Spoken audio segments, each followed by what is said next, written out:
guys, it's me, Megan, your favourite podcaster. Today I'm going to introduce to you a book called Slime by David Walliams.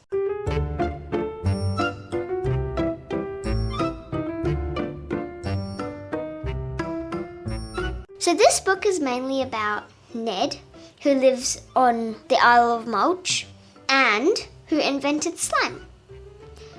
He invented slime because he found out that his sister was going to play a really horrid trick on him.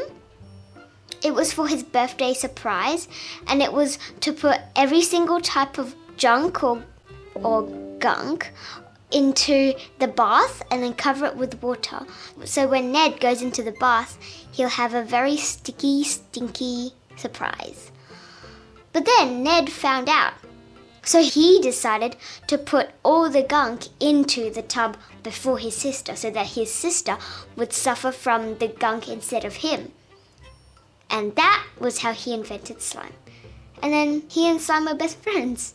But then afterwards, Ned wanted to play horrid tricks on the horrible grown-ups that live on the Isle of Mulch. So he and Slime went around the entire island and started putting the pranks up against the grown-ups instead of the grown-ups playing pranks on the kids.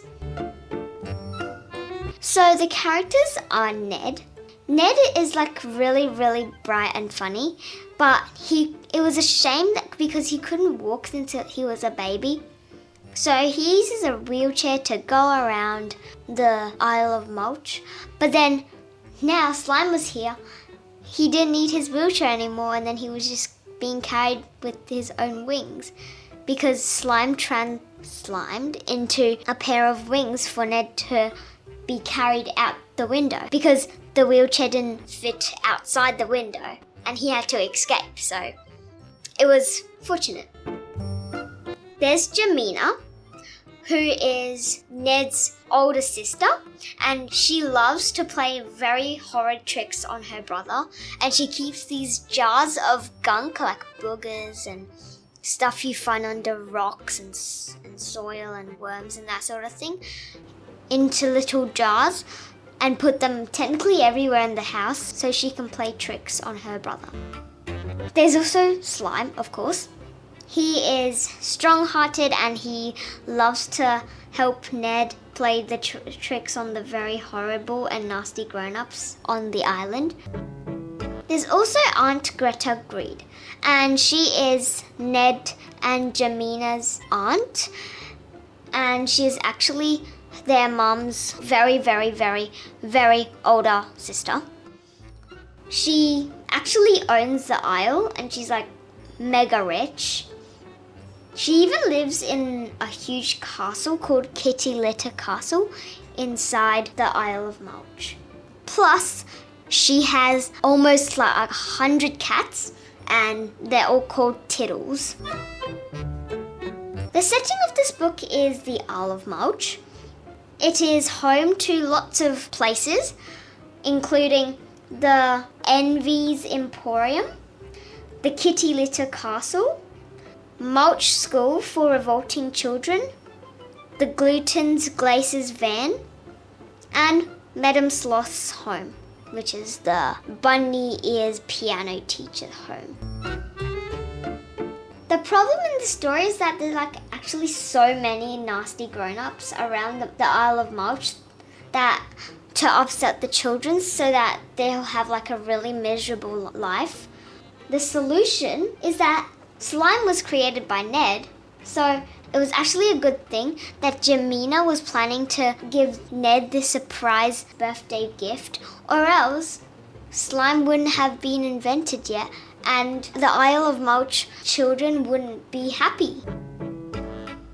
So I found a really cool connection between this book Slime and technically my family. So you might realize that slime is something that makes Ned feel like more confident and more strong. And my mom used to have this toy troll from Trolls, and she always plays with it, but then when she has her exams, she bring it in with her so that it makes her feel strong and confident with her questions and her answers and her exams and stuff. After I read this book, I felt like really, really touched, and I know it was really funny. And I also love how it's actually a story of revolution. And the touching bits is that Slime actually left at the end. We found out that Jamina actually cared about Ned because she was going everywhere to find him, but she couldn't, so she was crying in the middle of the forest. But then Ned and Slime found her, so that was very, very touching. It was also very touching when Slime left because Slime has helped Ned with so many things to help get revenge for the people in the Isle of Mulch, and technically everything to make the kids in the Isle of Mulch happy. So my favourite part of the book is this bit because it's actually really hilarious. "That's better," it said. "I fell all over the place." "Thank goodness," exclaimed Ned. "Is Slime my name then?" it asked. "I can't think of a better one." Roger, Archibald, Brenda?" offered Slime. "I do feel like Brenda." Mused the boy. "I think you look more like a slime." I also want to share for you, because there are many of the Revengers that they help the children in this book, but I only have time to tell you two. So here are they.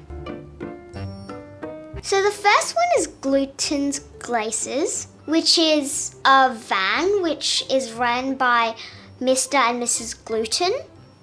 And they just go around the island, snatching the money out of kids' hands without even giving them the ice cream. And they have the ice cream all to themselves. It's very mean. So what Ned did was he checked if it was actually it. So he went to the Gluten's Glaces van and he gave them his money, but then they just snatched it out of his hand as usual. So this is what he did. So he and Slime went to Gluten's Glaces the second time. Afterwards, Slime translimed into an ice cream cone and smashed itself against the van, inside the van. And then the van broke to pieces. And then Glutens were on top of each other and screaming and kicking and that sort of thing. And Slime and Ned snatched the huge tub of ice cream and went around the island giving out ice cream, free ice cream for everyone. It was a really good revenge idea because I would have never thought of it, or for them being so brave for other people and standing up for other people, and I really like that. The next one is at the Isle of Mulch School for revolting children. It must be very revolting because it is. The headmaster, Mr. Wrath, is shaped like an egg, but he's actually ferocious, and he has given out tons of reasons to get people expelled, like about 10 rules. This is already a lot, and they are actually unreasonable. Ned broke one of the rules by comparing Mr. Wrath's head to an egg, which got him expelled. So they came to get revenge for Ned. When they arrived there, lots of people were just staring and faces were pressed against the windows because nobody's actually seen a blob. I mean a blob, like a living blob. Have you ever seen that in the street or something? No. So they were really surprised. And then Mr. Wrath came out of the building and he shouted at Ned. Blob turned into a sloctopus, which is a cross between slime and octopus, and held Mr. Wrath's ruler and spun Mr. Wrath around and around and around like he does with his ruler. Ned instructed when to let go, and he let go, and he looked like Apollo the second Apollo rocket ship, His bottom was on fire and he was just streaking down the sky, and then he landed in the water and he was screaming, "Help!" help, help, I can't swim. It was really, really funny as well. I would give this book a rating of 9/10. But I minus the 1 because I didn't really understand the siblings' relationship. How at first Jemima was like really mean to Ned and she was always playing pranks on him. But then at the end, she was like, oh my god, I'm crying. I miss my brother so much. I don't know where he went. And it was like kind of unreasonable why she did that. And I think something's missing from the whole story anyway, because it doesn't tell us why Jemima changed her mind about being mean to Ned. And I think that was really confusing, but I got there at the end and it was still really good. So I gave the book 9/10. 4 because it was actually really, really funny and hilarious. There are these really funny bits and it's really triumphant how afterwards the grown-ups were just like, oh my god, I got defeated by a kid in slime, oh my god. And then it was like just really triumphant. And I actually kind of feel happy for them. And I want to give them 5 because of the really touching bits, and I feel bad for them, which Slime had to go because his mission was to go around the entire world and help kids around the world to fight grown-ups, because grown-ups are sometimes being a little bit mean to children. You know, that actually happens in real life as well. Thank you for joining me today. I hope to see you on my other podcasters. Make sure to check out all of the podcasters. Stay tuned and I'll see you on my next podcast. Bye!